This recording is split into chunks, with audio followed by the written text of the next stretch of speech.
తిలక్ గారు, ఏంటి సార్ ఇది జగన్ భద్రత పైన ఇప్పుడు చంద్రబాబు సర్కారు వ్యవహరిస్తున్నటువంటి తీరు? కోర్టుకేమో ఒక వాస్తవాన్ని అంగీకరించడం నిజంగా ఆహ్వానించదగ్గ పరిణామం. నమస్కారం. నమస్తే సార్. ఇది వెహికల్ సంబంధించిందో ఇద్దరు కానిస్టేబుల్స్ సంబంధించిందో కాదండి. దీని వెనక ఉన్న ఆలోచనలు కూడా నేను 47 సంవత్సరాలుగా జర్నలిజంలో ఉన్నాను. చాలా పరిణామాలు చూశాను. ఆ అనుభవంతో కొన్ని మాటలు నేను చూసినటువంటి అంశాలను కూడా ప్రస్తావించదలుచుకున్నాను.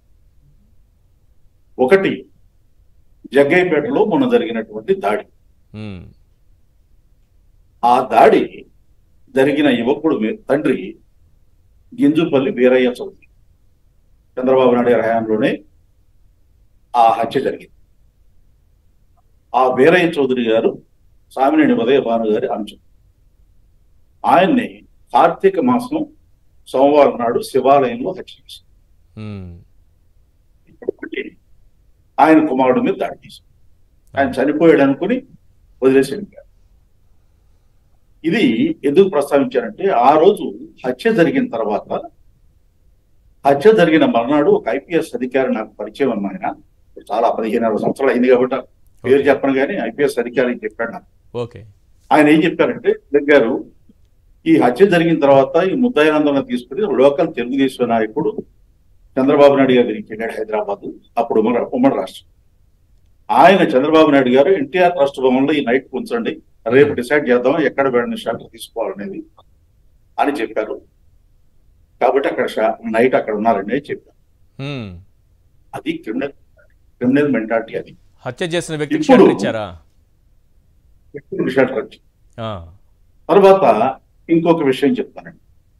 విజయవాడలో 2 దశాబ్దాల పాటు జరిగినటువంటి కార్యకలాపాలు సంఘటనలో ఆ నేపథ్యంలో చూస్తుంటే, జగన్ గారు జరుగుతున్నటువంటి ఈ సెక్యూరిటీ యాంగిల్లో జరుగుతున్నటువంటి పరిణామాలన్నీ కూడా ఎందుకు ప్రస్తావించాల్సి వస్తుందంటే,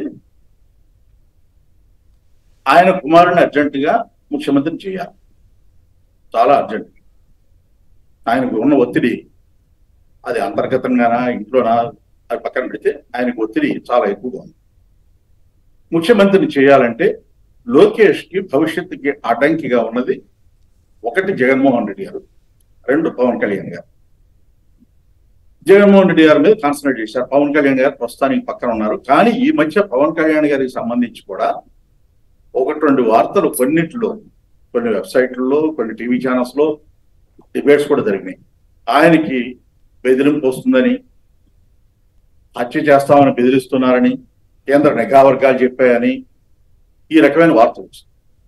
కాబట్టి ఇవాళ పవన్ కళ్యాణ్ గారి మీదకి ఏదైనా చేయాలని ఆలోచన చేయాల్సిన అవసరం ఏ పార్టీకి లేదు.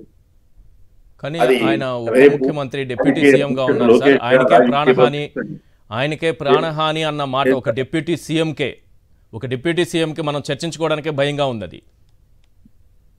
అది భయం కాదండి. ఇప్పుడు కొన్ని ఛానల్స్ లో డిబేట్ కూడా పెట్టారు. అదే సార్, ఎలా సాధ్యం అవుతుంది? ఇది ప్రజాస్వామ్యమా ఇంకేమన్నా? ఇది అది చాలా విచిత్రంగా ఉప ముఖ్యమంత్రి పదవిలో ఆయనకి కేంద్ర నిఘా వర్గాలు ప్రమాదం ఉందని చెప్పి డిబేట్లు పెట్టడం అంటే ఎవరికి అవసరం ఉంది? రాజకీయ పట్ల ఏ అవసరం ఉంది అర్థమవుతుంది. కరెక్ట్ మీరు చెప్పిన పాయింట్. 2, లోకేష్ గారి రాజకీయ భవిష్యత్తును దృష్టిలో పెట్టుకుంటే రాబోయే రోజుల్లో, ఎందుకంటే 40% ఓట్లు వచ్చినాయి, అది ఓట్లు పోలైన ఓట్లకి కౌంట్ అయిన ఓట్లకి తేడా బాగా ఉంది కాబట్టి వాళ్ళకి ఎలా గెలిచారో వాళ్ళకి తెలుసు. కాబట్టి భవిష్యత్తులో లోకేష్ కి అడ్డంకి లేకుండా ఉండాలంటే జగన్మోహన్ రెడ్డి గారు ఇక్కడ రాజకీయంగా అడ్డంకిగా ఉండకూడదు. సో నేను ఇప్పుడు 80s లో 80వ దశకంలో జరిగిన సంఘటనలు ప్రస్తావిస్తాను. విజయవాడలో ఆ రోజున బలమైన రాజకీయ శక్తిగా ఆంధ్రాలో పర్టికులర్ కోస్తాంధ్రలో ఎదిగినటువంటి వంగవీటి మోహన్ రెడ్డి, ఆయన సెక్యూరిటీ అడిగాడు, రాష్ట్ర ప్రభుత్వానికి అడిగాడు, కోర్టులో పిటిషన్ వేశాడు, అసెంబ్లీలో అడిగాడు, నాకేదైనా నా మీద హత్యా ప్రయత్నం జరగవచ్చు, నా మీద హత్యా ప్రయత్నం జరిగితే నేను చచ్చిపోతే దానికి బాధ్యుడు చంద్రబాబు నాయుడు గారు అని కూడా చెప్పాడు. కేంద్ర ప్రభుత్వాన్ని అడిగారు. రాజశేఖర రెడ్డి గారు పిసిసి అధ్యక్షుడిగా ఉండి ఆయన పూర్తి సహకారం అందించారు. గారికి ఆయనకి సెక్యూరిటీ ఇప్పించడానికి.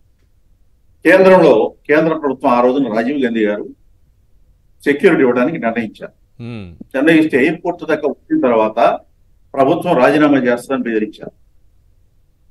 దాంతో సెక్యూరిటీ రాలా. ఇక్కడ ఏం జరిగింది, రంగారు ఏ వెహికల్లో వెళ్ళినా ఆ వెహికల్లో సోదా జీవి వెనకాల వ్యక్తులు రాకుండా చూడటం, అంటే ఏకాకిం చేయటం, ఆయుధాలు ఏమి లేకుండా సెక్యూరిటీ రక్షణ ఏమి లేకుండా చూడటం. ఇంకో పక్కన ఇది పోలీసు చేసే పని, రెండో పక్కన పార్టీ తరఫున అటాక్ చేయడం. ఈ రకంగా ఆయన అంతమందించడం జరిగింది. ఇప్పుడు జగన్మోహన్ రెడ్డి గారి విషయంలో జరుగుతున్న పరిణామాలు చూస్తుంటే అవన్నీ నాకు గుర్తొస్తున్నాయి.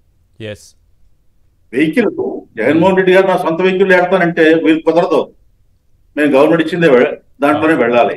గవర్నమెంట్ ఇచ్చింది డొక్కు వెహికల్, దానికి ఏసీ ఉండదు, సరిగ్గా ఏది పనిచేయదు, 10 నిమిషాలకు ఒకసారి ఆగిపోద్ది. మరి ఆ వెహికల్లో వెళ్ళమంటున్న ఉద్దేశం ఏంటి? రషీద్ హత్య జరిగిన తర్వాత ఆయన వినుకొండ పెట్టుకుంటే ఆయన ఒక్క వెహికల్ వెళ్ళాలి, ఎవరు వెళ్ళడానికి వీల్లేదని చెప్పి ఎందుకన్నారు? వెళితే ప్రభుత్వానికి వచ్చే నష్టం ఏంటి? అందువల్ల ఇవన్నీ పరిణామం చూస్తుంటే ఈ రోజున కూడా ఇప్పుడు మీరు చదివిన దాంట్లో ఉంది, మొన్న ఈ సెక్యూరిటీ సరిగ్గా లేదు, వెహికల్ సరిగ్గా లేదంటే పోలీస్ డిపార్ట్మెంట్ స్టేట్మెంట్ మంచి వెహికల్ ఇచ్చామని చెప్పి మరి వాడు కోర్టులో ఇలా చెప్పారు. ఇది మరి దీనికి తోడు లోకేష్ గారు ఏం చెప్పారు? ఆయన నిన్న చేసిన పత్రికా ప్రకటనలో ఉంది, ఆయన చెప్పిన ఎన్ని అబద్ధాలు, 900 మంది సెక్యూరిటీ కావాలా మీకు అనే ఒక ప్రశ్న వేశారు. నిజంగా 900 మంది ఉన్నారా? ఆయనకి అసలు ఒక ప్రతిపక్ష నాయకుడికి ఒక 40% ఓట్లు వచ్చిన రాజకీయ పార్టీ నాయకుడికి సెక్యూరిటీ కావాలని కోర్టులో పిటిషన్ వేస్తే లోకేష్ గారికి ఏం సంబంధం అంటే? ఆయన హోమ్ మినిస్టర్ కాదు, ముఖ్యమంత్రి కాదు, ఉప ముఖ్యమంత్రి అంతకంటే కాదు. ఆయనకి ఏం సంబంధం అంటే సమాధానం చెప్పాల్సిన అనిత గారు చెప్పాలి. ఆవిడ ఒక డమ్మీ హోమ్ మినిస్టర్, ఆవిడ చెప్పే మాటలన్నీ కూడా పార్టీ ఆఫీసులో మాట్లాడినట్టు మాట్లాడతారు తప్ప ఆవిడ ఒక హోంమంత్రిగా మాట్లాడుతున్నట్టు ఆవిడే అనుకుంటున్నట్టు నాకు అనిపించడం లేదు. అందువల్ల ఇవన్నీ చూసినప్పుడు ఇన్ని రకాలుగా ప్రభుత్వంలో ఉన్నవాళ్ళు పాత్రధారులు మాట్లాడుతున్నారు, ఇన్ని రకాలుగా అబద్ధాలు అవాస్తవాలు చెబుతున్నారు, కోర్టులో వాస్తవాలు ఒప్పుకుంటున్నారు, డొక్కు వెహికల్ ఇచ్చామంటున్నారు, వెనుకొండ వెళ్తుంటే ఒకే వెహికల్ వెళ్ళాలంటారు, పక్కన ఉన్న వాళ్ళని ఆపేస్తారు, 2-3 చోట్ల పోలీసులు అడ్డంగా నిలబడి రోడ్డుకి ఎవరిని వెళ్ళినప్పుడు తీశారు. ఎందుకు చేస్తున్నారు? ఏ దురుద్దేశం ఉంది? అంతకుముందు చంద్రబాబు నాయుడు గారి ఉపన్యాసాలు మీరు వినిపించారు. ఆ ఉపన్యాసాల బ్యాక్గ్రౌండ్ లో, అయ్యన్న పాత్రుడు గారి మాటల బ్యాక్గ్రౌండ్ లో ఇవన్నీ చూసుకుంటే అనుమానం వస్తుంది కదా. Correct sir.